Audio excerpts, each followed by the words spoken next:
여호와의 인자와 긍휼이 무궁하심으로 우리가 진멸되지 아니함이니이다. 이것들이 아침마다 새로우니 주의 성실하심이 크시도다. 하나님, 우리를 귀히 여겨 오늘 예배를 허락하시니 감사를 드립니다. 하나님이 주신 은혜로 하나님이 기뻐하시는 예배를 하나님께 올려드리게 하여 주시옵소서. 예수님의 이름으로 기도드립니다. 아멘. 찬송가 190장입니다.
하나님, 우리에게 코로나를 통해 광야 같은 경험을 허락해 주시니 감사를 드립니다.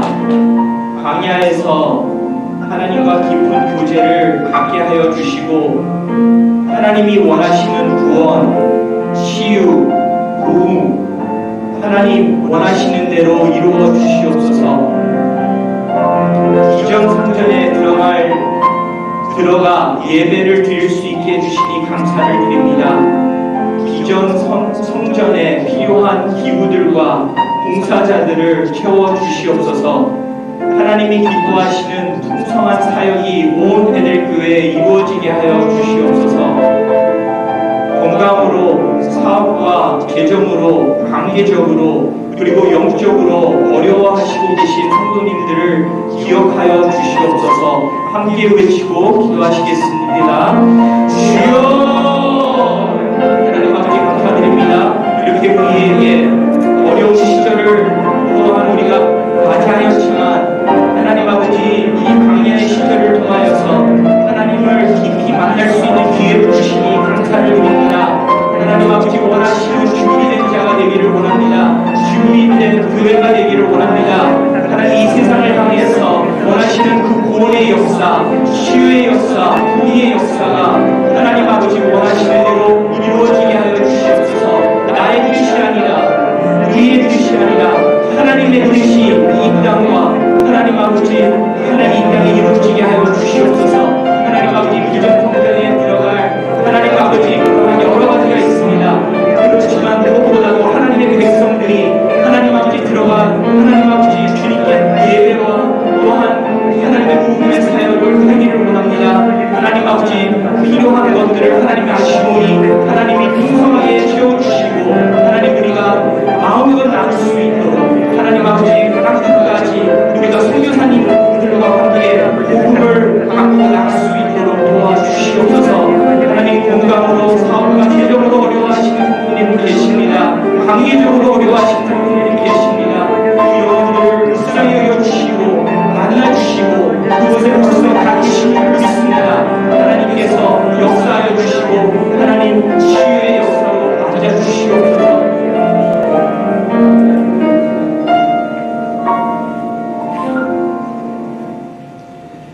하나님 우리에게 하나님의 귀한 마음과 생각을 이해할 수 있게 해주시니 감사를 드립니다.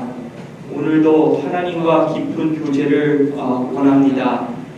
코로나로부터 이렇게 마지막 때 살고 있어서 하나님 아버지 정말 인간이 도저히 감당할 수 없는 사건들이 일어나고 있습니다. 하나님께서 자비를 베풀어 주셔서 모든 환란 속에 어떠하든지 정말 복음으로 진정한 회복이 이루어지게 하여 주시옵소서. 베델 성도님들 어디에 계시든지 그분들의 어려움들을 하나님 아버지는 잘 아십니다. 그리고 하나님 우리 성도님들을 만나주시고 그리고 그분들을 또한 필요한 치유의 역사가 일어나게 하여 주시옵소서. 하나님이 벌써 그 자리에 계셔서 그분들과 함께 수고하고 계신 줄을 믿습니다.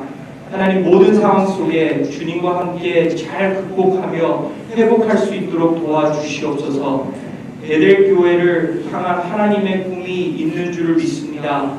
그 꿈을 우리 성도님들이 함께 후계하여 주시고 참여하게 하여 주셔서 하나님이 기뻐하시는 교회가 되게 하여 주시옵소서. 오늘 말씀을 전하시는 이도나 목사님 위에 함께하여 주시고 목사님이 지고 가시는 그 십자가를 끝까지 주님과 함께 지며 되도록이면 기쁨과 은혜가 넘치는 시간들이 되게 하여 주시옵소서. 우리 주 예수님의 이름으로 간절히 기도리옵나이다. 아멘. 오늘 하나님의 말씀은 고린도전서 15장 1절에서 8절 말씀입니다. 고린도전서 15장 1절에서 8절 말씀 신약성경 281면에 있습니다. 그러면 우리 함께 교독하시겠습니다. 형제들아 내가 너희에게 전한 복음을 너희에게 알게 하노니 이는 너희가 받은 것이요 또 그 가운데 선 것이라. 너희가 만일 내가 전한 부활을 내게 주고 헛되이 일하면 그로 말미암아 구원을 받으리라.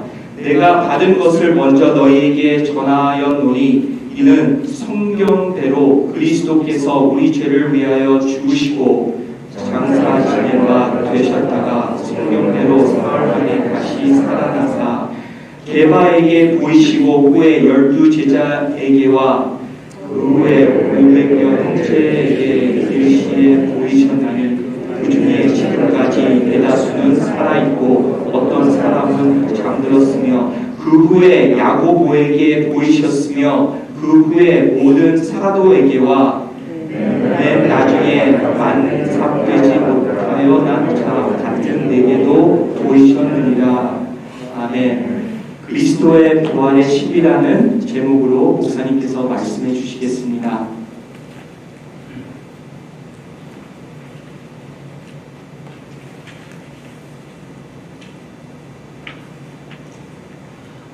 하나님께서 우리 교회를 정말 참 사랑하십니다. 아멘. 네, 우리 성도님들 함께 기도해 주셔서 저희들이 지난 부활절 예배를 새 성전에서 함께 저희들이 첫 예배로 드렸죠. 얼마나 감사합니까? 그리고 이번 주도 저희들이 헐빛을 받을 수 있을까 염려해가지고 우리가 함께 예배를 드릴 수 있을지 없을지가 불확실했는데 지난 목요일 날 헐빛도 잘 나와서 앞으로 계속 예배를 드릴 수가 있게 되었습니다. 얼마나 하나님께서 저희 교회를 사랑하시고 항상 정확한 시간에 우리보다 먼저 가서 준비하시는지 정말 너무나 가슴이 뭉클하고 감사한 마음이 있습니다. 오늘 우리가 함께 부활절을 단 하루로 보내지 않기 위해서 몇 번에 걸쳐서 우리가 부활에 대하여 토요일에 함께 생각해 볼 수 있는 시간을 갖도록 하겠습니다. 예수님의 부활은 그냥 역사적인 사건이 아니에요. 어떤 사람은 아예 예수님의 부활을 허물하고 거짓이라고 생각을 하지만 수많은 역사적인 사실이라는 증거들이 있습니다.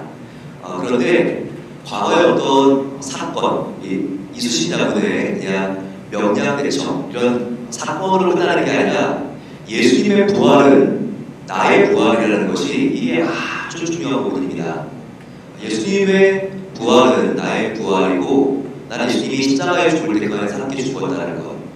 이와 같은 예수님의 십자가가 나의 십자가고 예수님의 부활이 나의 부활이라는 것을 믿을 때부터 바로 복음의 능력이 생기는 것이죠. 그래서 이 예수님의 부활을 우리가 어떻게 이해하느냐가 우리의 신앙의 신선도를 결정한다는 것을 꼭 기억할 수 있어야 합니다. 부활을 의심하는 사람들이 많이 있죠. 이 사람뿐만 아니라 교회 안에도 부활이 사실일까? 사실인 거하고 아닌 거하고 무슨 차이가 있어? 뭐가 중요해? 이렇게 생각하는 분들도 있죠. 하지만 예수님이 부활하신 뒤에 2000년 뒤 지금만 부활을 의심하는 게 아니라 초대교회 안에도 초대교회를 다니면서 부활을 의심하는 사람들이 있었습니다. 그래서 오늘 고린도전서 15장 말씀을 보게 되면 바울이 그 사람들을 위해서 충고하는 것이죠. 특별히 2절을 보시게 되면 너희가 예수님의 부활을 헛되이 믿지 아니하면 구원을 얻으리라 라고 하는 말씀이 나오고 있습니다. 그때도 복음을 예수님의 부활을 헛되이 믿는 의심하는 사람들이 있었다는 것입니다. 그런 사람들은 2000년이 지난 지금도 여전히 의심하고 있죠. 하지만 우리가 부활이 믿겨지지 않아도 잘 모른다고 해야지 믿지 않는 사람들도요 부활이 없다고 말할 수는 없는 것입니다. 왜 그렇죠? 부활에는 확실한 증거가 있기 때문입니다. 한번 우리가 기억을 돌아보면 지난 주일에 4가지 증거가 있다고 했는데 예수님의 부활이 확실한 4가지 증거가 있다고 했는데 기억하십니까? 첫 번째는요 예수님의 제자들의 삶이 변한 거죠. 그들이 복음 때문에 소원되다가 이제는 예수님의 부활을 목격한 다음에 부활을 위해서 목숨을 바치는 사람들이 되었다는 거예요. 두 번째는 도마나 그리고 예수님의 동생이었던 야고보 그리고 복음의 적대적이었던 바울 같은 사람도 복음을 핍박하다가 예수님을 만난 뒤에는 그들이 이 복음의 옹호자가 되었고 그리고 예수님이 부활하신 그 사실을 증거하기 위해서 그들이 생명을 바쳤다는 것입니다. 뭔가 반대하는 사람이 그것을 정말 지지하고 동의하고 확신하고 전하는 사람이 된다면 뭔가 큰 변화가 있었던 것이죠. 바로 그들은 정말 예수님을 만난 것입니다. 그리고 사회에 큰 시스템이 변했다고 했습니다. 사람들이 이제까지는 율법 중심으로 살았는데 이제 은혜 중심으로 살죠. 그리고 동물의 피제사도 교회 안에는 없어져 버렸습니다. 그 외에도 이제는 안식이 아니라 예수님이 부활한 요일이 주일을 지키게 되었습니다. 이런 모든 변화들, 바로 사회 시스템이 변화한 것은 뭔가 강력한 충격이 있자는 안 되는데 그 충격이 바로 예수님의 다시 살아나신 부활 사건이었다는 것입니다. 네 번째는 뭐죠? 저와 여러분들이 지금 와 있는 이 교회. 이 교회는 부활의 증거 공동체인데 지금 함께 우리가 예수님의 부활을 준비하기 위해서 내일 주일이 예수님 부활하신 요일인데 저희들이 함께 모여서 예배하고 있지 않습니까? 이런 교회가 지금 성립되어 있고 그 힘들고 어려운 핍박 속에서도 2000년 동안 지속된 바로 그 이유, 교회가 존재하고 있는 바로 그 이유가 바로 예수님의 부활이 사실이라는 것이죠. 오늘 15장은요 또 하나의 이유를, 부활이 사실이 또 하나의 이유를 증거하고 있습니다. 바울은 그 이유를 예수님께서 수많은 사람을 만나주셨다는 거예요. 오늘 보시게 되면 바로 바울이 부활의 확실성을 제시하기 위해서 수많은 목격자가 있었다는 것을 우리에게 보여주고 있습니다. 5절에 보게 되면 그 목격자는 베드로였고요, 12자였고요, 그리고 500명이나 되는 사람들에게 나타났습니다. 그들의 대다수는 지금도 살아있다고 바울이 말하고 있죠. 정말 대단한 거예요. 예수님의 동생인 야고보에게도 나타났고 그 뒤에 보게 되면 만삭되지 못한 이 못난 바울에게도 나타나서 내가 부활한 예수님을 보았다. 그가 이렇게 진술하고 있죠. 실제로 예수님을 본 바로 이 베드로 같은 한 개인뿐만 아니라 지금 그룹적인 차원에서 함께 모여 있는데 예수님을 그들이 보았다는 거예요. 그러니까 예를 들면 지금 이 자리에 저희들이 몇 명 정도 앉아 있을까요? 한 25명이라고 생각해 봅시다. 그런데 같이 있을 때 예수님이 들어오신 거예요. 그러면요, 내가 지금 혼자 있다 예수님을 만났다고 하는 것은요, 꾸며낸 이야기가 될 수 있지만 같이 있을 때 예수님 만난 것은요, 꾸며낼 수 없는 이야기가 되는 것입니다. 이 25명 중에서 한 명만 배신해서 예수님이 정말 들어왔는데 예수님이 안 들어온 거라고 거짓말을 해도 예수님이 부활하신 것은 확실한 증거가 될 수 없기 때문입니다. 성경은요, 함께 있을 때 예수님이 나타난 경우가 7번이라고 말하고 있어요. 자, 한번 보시게 되면 첫 번째는 마리아와 다른 여자들이 있을 때 예수님이 나타났잖아요. 요한복음 20장 말씀에 보게 되면 우리가 예수님의 부활을 목격한 여인들 함께 볼 수 있죠. 또 예수님이 죽은 줄 알고 실망하고 엠마오로 올라가고 있는 두 제자에게 예수님이 나타나셨죠. 역시 복수로 있을 때 예수님이 나타난 것입니다. 단수가 아니라요. 자, 세 번째는요, 11 제자를 포함한 여러 사람들이 있을 때 예수님이 나타나셨습니다. 누가복음 24장에서 그랬고요. 또 도마를 제외한 10사도와 다른 사람들이 있을 때 나타났고요. 그리고 도마와 다른 사도들이 있을 때도 나타났습니다. 그러면서 이 도마에게 예수님이 너가 손가락을 나의 못자국에 대어보고 믿어라 라고 그랬죠. 그리고 6번째는요, 제자들이 함께 모여 있을 때 마태복음 28장입니다. 예수 나타나셨고, 마지막은 승천하기 전에 바로 감람산에서 사도들과 함께 있을 때 예수님께서 만나셨죠. 이와 같이 7번이나 되는 공동체와 함께 있을 때 예수님이 나타났기 때문에 이것은 거짓말이 아니라 예수님의 부활은 사실이라는 것입니다. 1972년 닉슨 대통령이 워러게이트 사건에 휘말려 가지고 낙선하게 되죠. 정말 이 미국의 큰 사건이었습니다. 그때 이 워러게이트 사건을 막기 위해서 닉슨 대통령은요, 자기의 보좌관들 10명을 모읍니다. 그리고 나서 이 사건을 제발 비밀로 하자, 이렇게 입을 막습니다. 그런데 이 10명의 보좌관들은요, 미국에서 가장 똑똑한 사람들이었습니다. 다 아이비리그 나왔고, 그리고 변호사들 중에서 최고의 실력을 가진 변호사들이었어요. 그들이 어떻게 이것을 조작을 해야지 이 사회에 유출이 되지 않을까. 그리고 정말 그들이 신신당부합니다. 절대 이 사실을 우리가 입막음을 해야지, 어디 가서 너희들이 말을 해서는 안 돼. 그런데 이 사건은 고작 18일 만에 거짓말이라는 것이 온 천하에 들통나고 맙니다. 그 보좌관들을요, 신문하고 고문하고 협박한 것도 아니었어요. 그런데 이 10명이 서로 입을 맞추자고 했는데 그들이 입을 맞추지 못하고 또 말을 하고 결국 바깥으로 이것이 흘러가고 만 것입니다. 생각해 보세요. 근데 예수님의 부활은요, 12명이 함께 입을 맞출 수가 없는 거예요. 500명에게 입을 맞추자고 할 수가 없는 거예요. 이렇게 7개나 되는 동시다발적인 그와 같은 그룹에서 어떻게 예수님의 부활이 사실이 아닌데 우리가 사실이라고 거짓말하자고 입을 맞추겠습니까? 고작 12명, 그리고 가장 똑똑한 사람들이 함께 입을 맞추려고 해도 그게 안 되는데요. 바로 이 사실은 예수님의 부활이 얼마나 사실인지, 예수님이 정말 부활하셨다는 사실을 우리에게 알려주는 것입니다. 예수님의 부활은 정말 중요해요. 성경에서 여러 사건들 중에 고작 하나가 아니에요.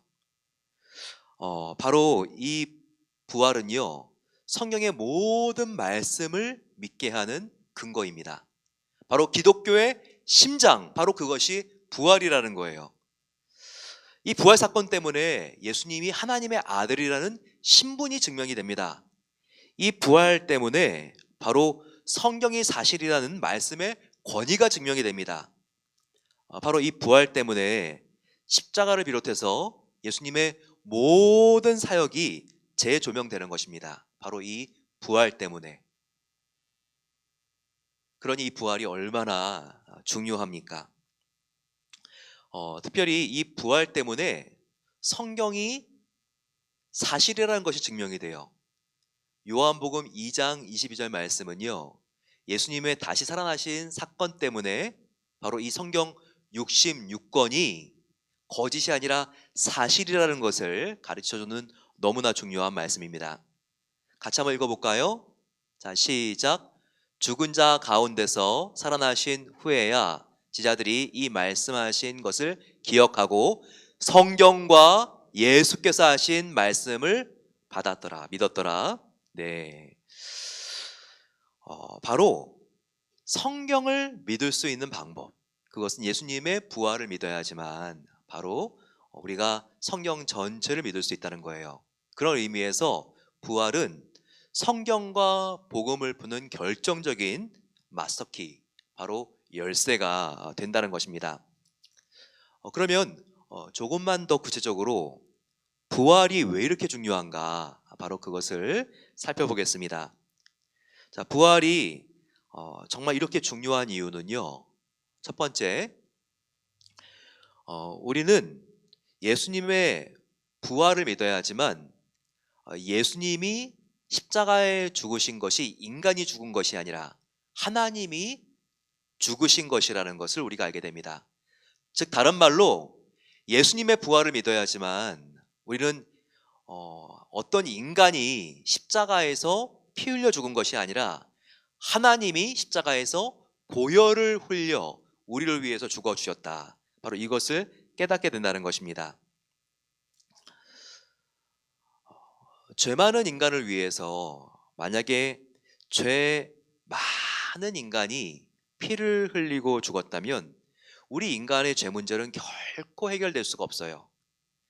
하나님이, 죄 없으신 거룩한 하나님이 우리를 위해서 죽어야지만 우리의 이 심각하고 처참하고 지옥에 갈 수밖에 없느냐 아니라 이미 지옥에 가 있는 우리 영혼이 구원을 얻을 수 있는 것입니다.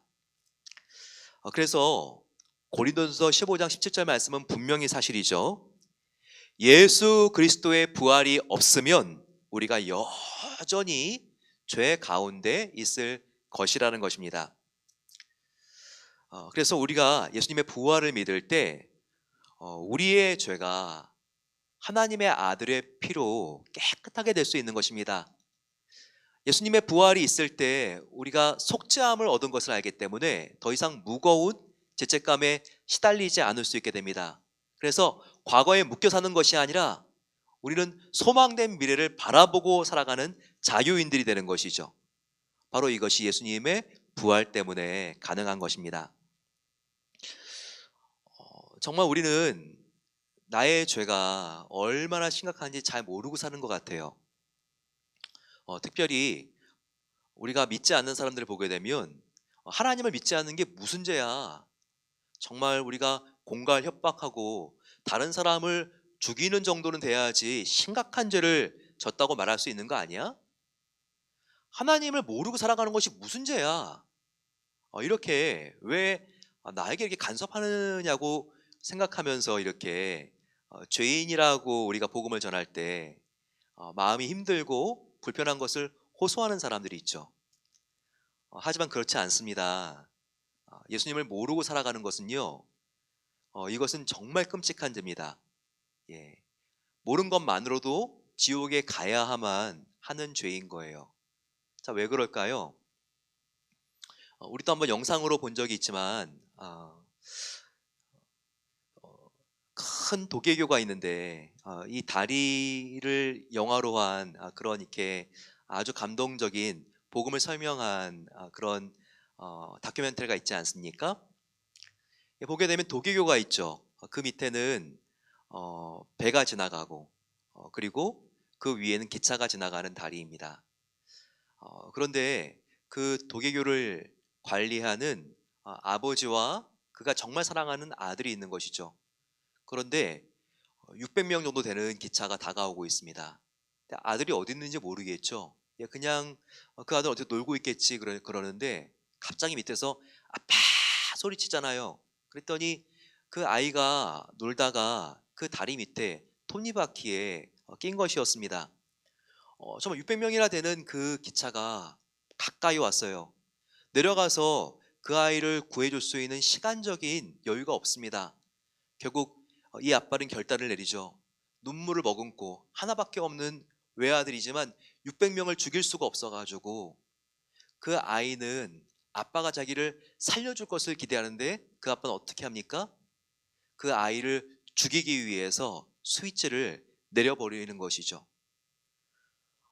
정말 그 다리가 내려가면서 기차가 그 강위를 무사히 통과하기 위해서 그 다리가 내려지고 있으면서 그 아빠는 오열합니다.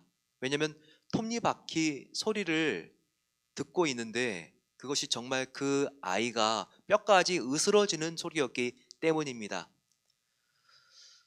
정말 그 아이를, 그 많은 사람들을 살리기 위해서 눈물로 희생한 바로 그 아버지 앞으로 600명을 태운 기차가 지나가죠.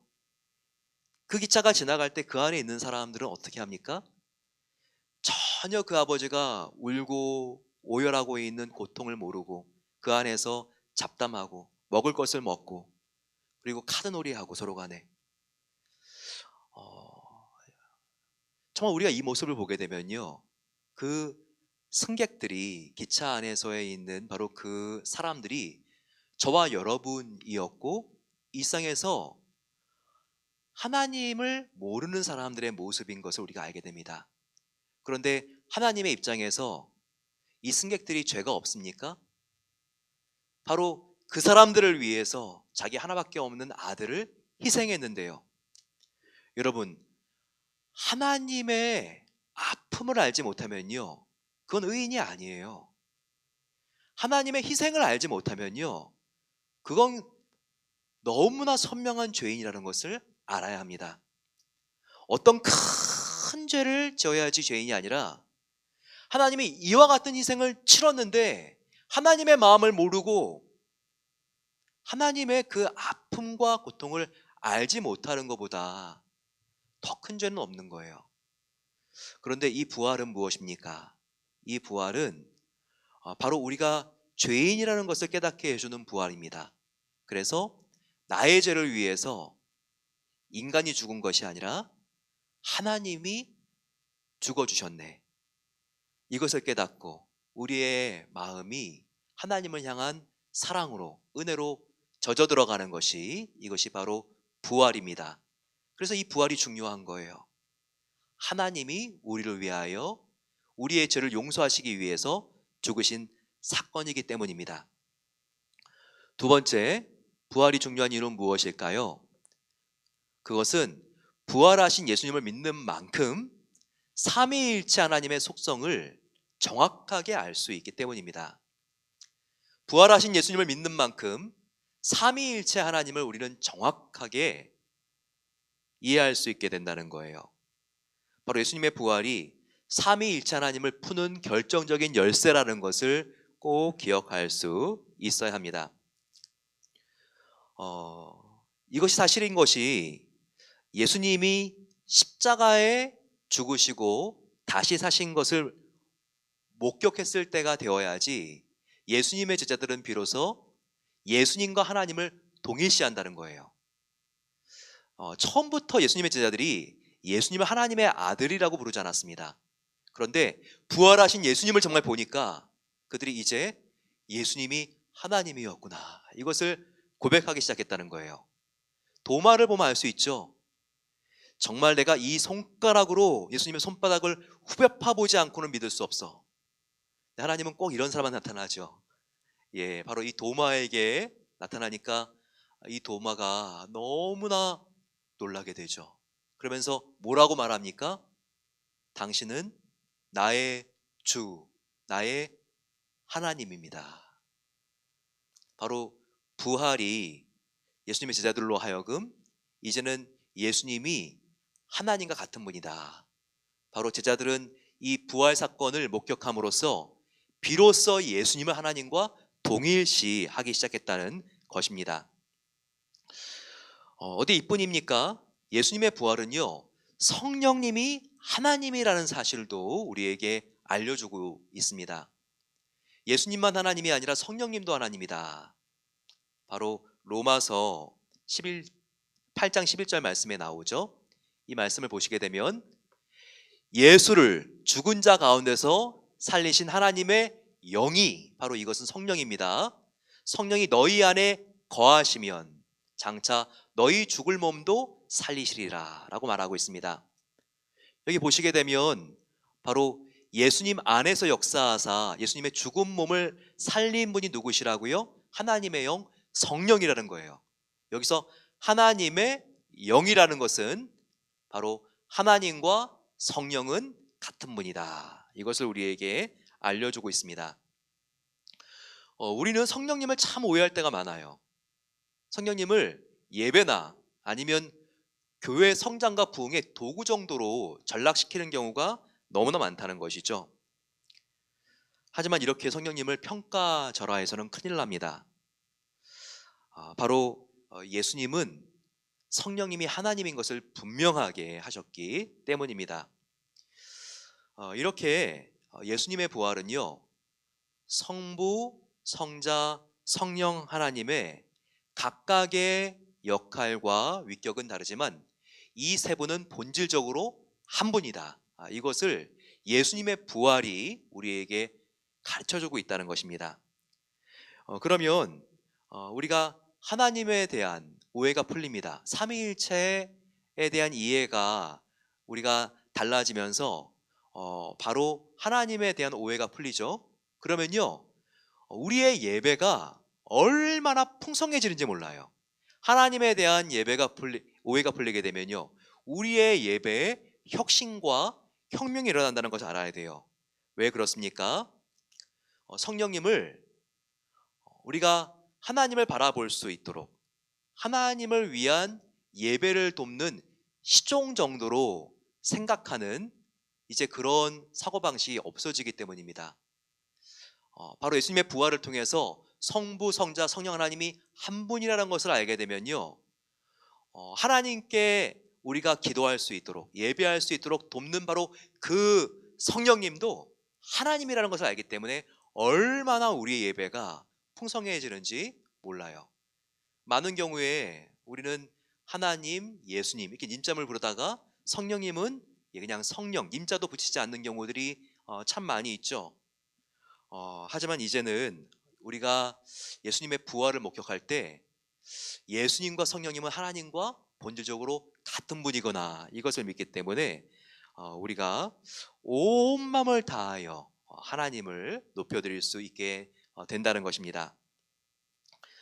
세 번째, 부활이 중요한 마지막 이유는요, 예수님의 부활이 중요한 바로 그 이유는 우리의 사명이 얼마나 고귀한지를 깨닫게 해주기 때문입니다.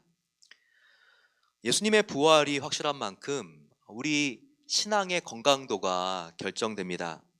요즘 매너리즘이 왔습니까? 요즘 너무나 힘이 빠지고 요즘 너무나 염려와 근심과 걱정이 많아졌습니까? 다른 이유가 아닙니다. 바로 그것은 지금 우리의 마음속에 부활이 선명하지 않기 때문에 그런 거예요. 예수님의 부활이 분명하다면 우리의 마음은 계속해서 용왕같이 들끓고 있어야 합니다. 하지만 예수님의 부활이 불확실해지면요, 우리의 마음이 냉랭해지는 거예요. 사도 바울은 이 사실을 분명하게 했습니다. 사도행전 20장 24절 말씀을 보게 되면 나의 달려갈 길과 주 예수께 받은 사명 곧 하나님의 은혜의 복음을 증거하는 일을 마치게 하면은 나의 생명을 조금도 귀한 것으로 여기지 아니하노라 라고 말하고 있습니다. 바울은 분명한 사명이 있죠. 바로 그 사명이 무엇입니까? 곧 하나님의 은혜의 복음을 증거하는 일입니다. 근데 바로 이 은혜의 복음이 뭐예요? 은혜의 복음은요, 바로 예수님의 십자가와 부활의 소식이 바로 이 은혜의 복음인 것입니다. 십자가와 부활을 증거하는 것이 바로 이 바울의 사명이었다는 거예요. 예수님은 이 사명, 십자가를 지는 사명을 다하기 위하여 생명을 바치셨습니다. 바울은 바로 이 십자가와 부활 소식을 전하기 위해서 그 역시 생명을 바쳤습니다. 이처럼 사명은 무엇입니까? 생명보다 귀한 것이 사명이에요. 사명은 무엇인가?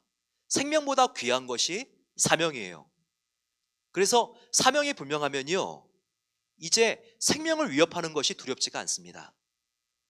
이것이 바로 우리가 부활신앙이 확실하면 사명이 우리의 마음을 고동치고 우리의 삶을 불태우기 때문에 우리가 매너리즘에 빠지지 않고 우리의 신앙이 약동하고 우리가 더욱더 역동적으로 주님을 위하여 일할 수 있는 바로 그 이유라는 것이죠. 이처럼 생명은 사명보다 결코 귀하지 않습니다. 사명이 생명보다 귀할 때 우리는 하나님의 은혜의 복음 부활 생명을 전하기 위하여 생명을 바칠 각오가 되기 때문에 우리의 삶이 새로워지는 거예요. 그 사람은 눈빛이 다릅니다. 결국 그 사람은요, 예수님의 부활을 확실히 믿는 사람은 근심과 염려에 눌려 있지 않아요. 그는 이 세상에 속한 사람이 아니라 하늘에 속한 사람이기 때문입니다. 그에게는 새 힘이 있고 활력이 있고 소망이 넘치는 것입니다. 나이가 들어도 속사람이 날마다 새로워지는 것입니다.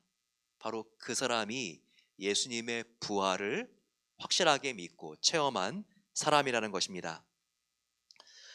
이렇게 예수님의 부활이 중요합니다. 첫 번째, 예수님의 부활은 십자가에서 흘린 피가 인간의 피가 아니라 하나님의 피라는 것을 우리에게 알게 함으로써 나의 죄를 씻기는 그 능력의 보혈을 더욱더 우리가 믿게 합니다. 두 번째, 예수님의 부활은 중요한가? 예수님의 부활은 삼위일체 하나님을 정확하게 우리가 이해할 수 있도록 도우면서 우리의 예배가 풍성해질수록 그리고 살아있을 수 있도록 그렇게 도와준다는 거예요. 세 번째, 예수님의 부활이 중요한 이유를 우리가 생각한다면 우리를 사명자로 세워주기 때문입니다. 우리의 사명이 예수님의 부활 안에서 확실해질 수 있는 것입니다. 우리 이 시간 그 은혜를 기억하면서 함께 찬양하며 하나님께 나아가겠습니다. 우리가 주님 안에 있을 때 우리는 예수님과 함께 십자가에 못 박히게 되고 예수님과 함께 우리는 무덤과 죽음에서 부활하게 됩니다. 우리 함께 이 시간 주의 손에 나의 손을 포개고 함께 하나님, 내가 십자가에 주님과 함께 못 박히고 또 주님과 함께 부활하기를 소망합니다. 주보혈 날 정결케 하고 함께 찬양하며 나아가겠습니다.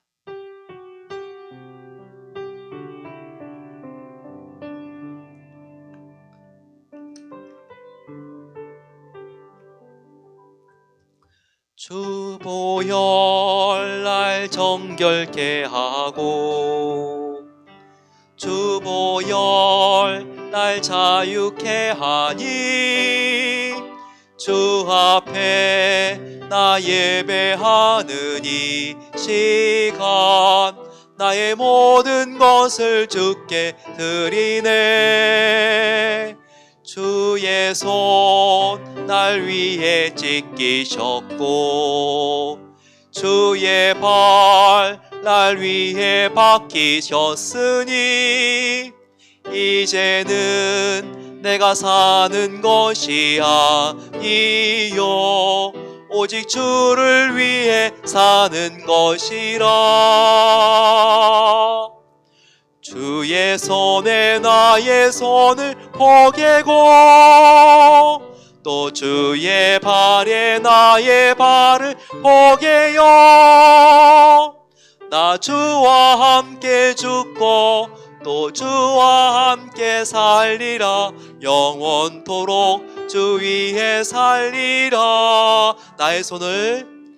나의 손을 주의 손에 포개고 또 주의 발에 나의 발을 포개요.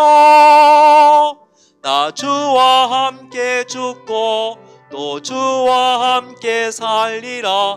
영원토록 주 위에 살리라. 주 위에 살리라. 부활의 증인은 사명이 있습니다. 사명은 다른 말로 정의한다면 나를 위하여 죽으신 주 위에 내가 살겠습니다. 주님을 위해 내가 살겠습니다. 바로 이것이 사명입니다. 우리 함께 간절히 기도하겠습니다. 부활은 지나가는 한 날이 아닙니다. 부활은 기독교의 심장입니다. 부활은 성경의 모든 것을 푸는 열쇠입니다. 부활이 없으면 복음도 없고 우리 영생도 없고 천국도 없고 기독교도 없는 것입니다. 초대교회와 같이 지금 이 시대에도 하나님의 승부수인 부활을 확실히 믿고 선포하고 부활의 증인으로 살아갈 때 우리 삶에 하나님의 권능이 임하는 것입니다. 교회가 순수해지는 것입니다. 사랑으로 우리가 하나가 되는 것입니다. 과거에 얽매이지 않고 미래를 바라보게 되는 것입니다. 폭발적인 부흥이 일어나는 것입니다. 이 시간 아버지 하나님, 내가 부활을 확실하게 믿고 부활 체험을 하며 날마다 아버지 하나님 부활의 증인으로 살아갈 수 있도록 은혜 베풀어 주시옵소서. 같이 한번 주여 함께 부르짖고 기도하겠습니다. 주여. 아버지 하나님, 하나님의 은혜를 이 시간 감사하며 아버지 나의 마음속에 부활에 대하여 아버지 좀 냉랭하고 정말 아버지 온도차를 느끼고 이 부활에 대하여 막연한 것이 아니라 예수님의 부활이 아버지 하나님 나의 심장을 강타하게 하여 주시고 아버지 하나님 부활하신 예수님을 날마다 내가 아버지 예수님 앞에 서고 만나기를 소망합니다.